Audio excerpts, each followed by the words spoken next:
দেখেন বাংলাদেশের অবস্থা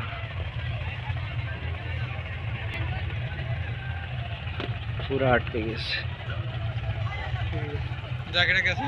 এই আরেকটা, এটা বহুত কষ্টে এটা ছুটছে, এটা বহুত কষ্টে। এই যে এটা আটকে রয়েছে, এই না ঠেলতেছে, মানে পুরাই অবস্থা খারাপ এটিনের, আটকে গেছে। আজকে কস্তুরি একটু বেশি আসছিল তো, মানে পুরো জ্যাম হয়ে গেছে।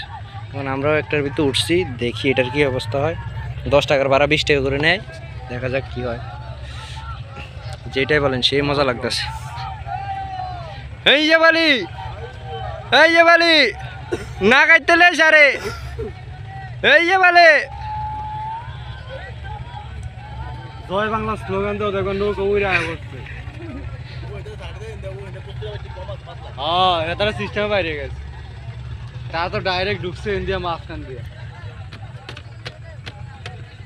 আমরা যদি হিন্দা তুলি কবে হিন্দা যাইতাম তাহলে ও হিন্দা আছে না, পাড়া তো এখন পানি কিন্তু লড়ে, বুঝছো?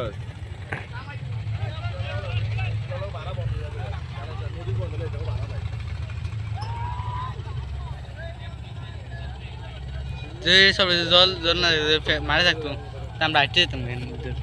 কি ডোলার ঢুলেতেছে, টলার কস্তুরি জ্বালা টলা ডুব দো না, আসলে মিশিং এর মোগার অবস্থা খারাপ হয়ে যাইতেছে। আর ও হেতার ভিতরে বাতাস করে গরমে দেখেছি।